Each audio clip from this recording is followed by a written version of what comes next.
Estamos de volta com o Pauta em Debate e eu tenho a honra de receber aqui na bancada a educadora sexual Liliane Nunes. Liliane, boa noite, seja bem-vinda.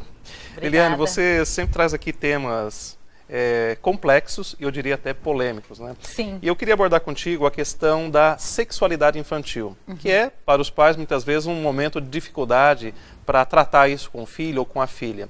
Como que você avalia esse assunto, como você avalia esse momento, um momento mais adequado, mais apropriado para os pais começarem a discutir sexualidade com os filhos? Tá joia.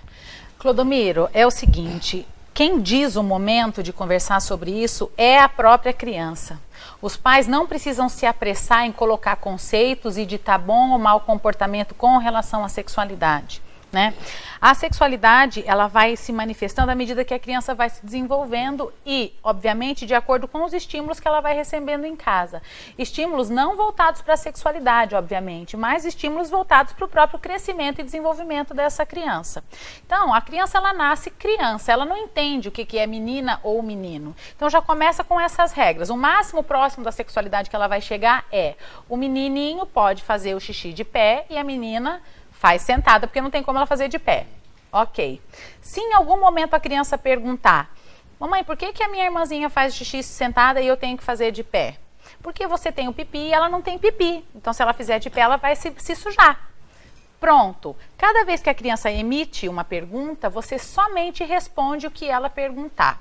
Obviamente que o casal, os pais ou a própria escola tem que ter discernimento desse momento, principalmente agora com a internet. Então, assim, existem estímulos que a criança pode não assimilar de uma forma correta ou neutra, né? Uma cena muito sensualizada, por exemplo, na TV, alguma coisa nesse sentido pela internet. Dependendo da idade da criança, ela pode mal interpretar aquilo, né? E daí ela vai vir com perguntas e vai te colocar em saia justa, né? Exatamente. A intimidade do casal também tem que ser muito bem cuidada. Por exemplo, existem casais que não se preocupam com a porta aberta ou fechada no momento da intimidade, achando que a criança está dormindo. Só que criança sonha, criança acorda com sede, criança acorda no meio da noite com uma tossinha, uma coisa. De repente, esse casal é surpreendido com a criança dentro do quarto, por exemplo. E a criança vai querer saber, vai perguntar. Então, esses pequenos cuidados têm que ser levados em consideração quando tem criança na casa. Liliane, a gente olha a criança, um ser humano, no modo geral, ele passa por um desenvolvimento linguístico, cognitivo, interativo. Quer dizer, tudo isso recebe estímulo e reforço, não só dos pais, familiarmente falando, mas também da escola. E quando nós falamos do desenvolvimento sexual, parece que é um bloqueio, né? Olha, os pais não querem tratar disso, delegam para a escola também tem um pouco de dificuldade. Quer dizer, a gente tem que encarar isso de forma mais naturalizada, porque faz parte da vida e é muito mais importante que a criança tenha as informações necessárias para que ela tenha um desenvolvimento saudável da vida sexual também. Claro, claro, evidentemente. O sexo faz parte da humanidade. Enquanto tem gente no mundo é porque tem gente praticando ato sexual. Quer dizer, não adianta você querer evitar. Ah, não, uma hora lá na frente eu explico. Não. Essa hora, quem vai dizer a hora é a própria criança. Por quê? Porque ela naturalmente vai começar a observar, vai começar a perceber o próprio corpo e ela espontaneamente vai perguntar. Nunca um adulto, um pai ou mesmo o próprio professor pode reagir de uma forma chocada e surpresa diante de um comportamento. Por quê? Porque a criança não é erotizada. O comportamento, a descoberta sexual não é erotizada, é uma simples descoberta. A criança começa descobrindo os dedinhos da mão, os dedinhos do pé, coloca na boca, e, enfim, se toca e em algum momento ele percebe que ele tem sensações quando toca a intimidade, quando toca a genitália. E essa sensação é boa, claro.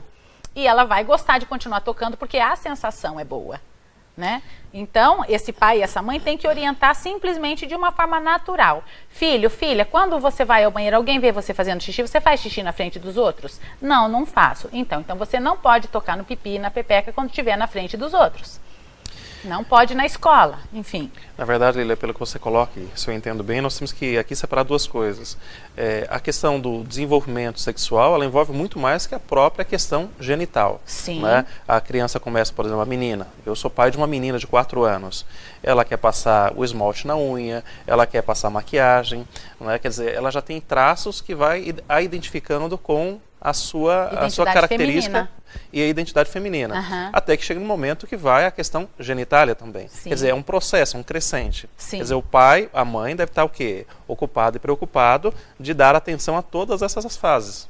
Sim, é importante. Uma coisa que tem que ficar bem clara é criança gosta de brincar, criança tem que brincar e, como disse o professor até agora há pouco, tem que receber estímulos não só para se embelezar, mas também para se informar, para buscar informação, para crescer, para ter a sua imaginação, para alimentar a sua fantasia. Isso sim faz parte do mundo da criança. Então é claro, a menina vê lá a amiguinha na escola com um esmaltezinho, vê a mãe, vai no salão e pinta as unhas e tal. É claro que a menina tem esse comportamento de querer copiar, né? E não só copiar as coisas boas, mas também as ruins. Então, por exemplo, a mãe de salto alto, ela não pode deixar essa criança, essa menina principalmente, fazer esse mesmo comportamento. Por quê? Porque salto alto é coisa de mulher adulta, né? Muita maquiagem é coisa de mulher adulta, né? Então tem que dosar isso, por quê? Porque senão daí você deixa precoce o desenvolvimento dessa menina.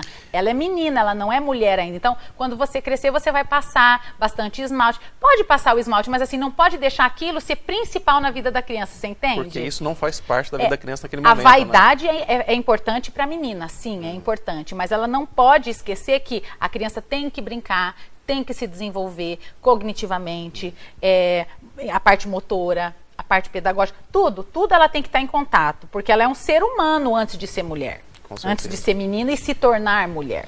Liliane, dentro dessa perspectiva que você nos coloca aqui, você avalia que nós temos hoje uma antecipação, né, da vida sexual, ou seja, as crianças deixam de ser crianças mais cedo em razão que dessa sexualidade hoje bastante latente na mídia, como você coloca na internet, ou seja, a sexualidade hoje presente na sociedade não acaba antecipando e muito a vida sexual das nossas crianças? Totalmente, tanto de meninas quanto de meninos, totalmente. E inclusive essa coisa, quando as crianças estão em desenvolvimento, que você já começa a ditar, o azul é para menino, o rosa é para menina, a menina brinca de boneco, o menino brinca de carrinho. Isso daí é uma situação que já tem que ser eliminada já do dia a dia das crianças, até porque tem tantos fatores muito mais importantes que delimitam a boa qualidade da educação, né? E o que acontece? Essa erotização precoce faz o quê? Você cria mini adultos e quando esse indivíduo chega na vida adulta, como ele perdeu a infância, como ele queimou a fase da infância,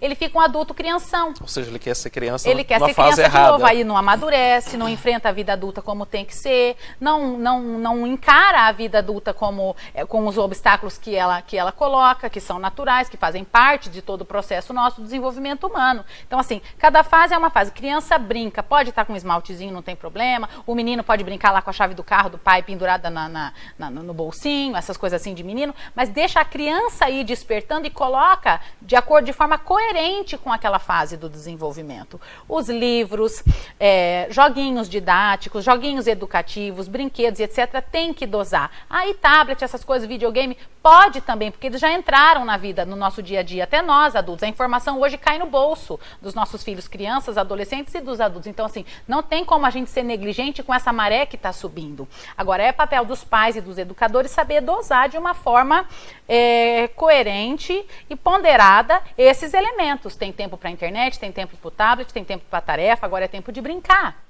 Né? E quanto mais oportunidades esses pais tiverem para colocar os filhos em contato com elementos da natureza, levar num clube, num parque, passear de bicicleta, enfim, colocar essa criança também em movimento com o próprio corpo, porque existe também essa linha do sedentarismo infantil, né? As crianças ficam só presas àquele tablet, já querem um sinal de Wi-Fi, já pedem a coisa. Não, tira isso, criança tem que brincar. E esse é um aspecto hoje muito presente também, como você coloca, né? O tablet, a criança já digitalizada, né? Eles já nascem com chip, eles sabem, é capaz de eles esclarecerem uma dúvida. Eu não sei, não entendi o que eu fiz. Eles pegam lá, aqui, ó, pronto. Tá aqui, a resposta. É, né? a resposta. Ótimo, isso é ótimo. É uma resposta muito mais pragmática do que aquela apontada pelo professor Dilson, da necessidade da leitura de uma formação mais equilibrada e constante, né? Claro, claro. E que esse tablet traga um livro eletrônico, um e-book, por que não? Com toda certeza. Né? Eliane, eu queria mais uma vez te agradecer a sua presença aqui. Pena que o tempo passa rapidinho, né? Mas agradeço a sua presença, a sua entrevista e espero que você volte aqui mais vezes para continuar a tratar desses assuntos bastante interessantes e ao mesmo tempo preocupantes para a nossa sociedade, do meu ponto de vista. Concordo com você. Obrigada. Obrigado, tá? Obrigada. Você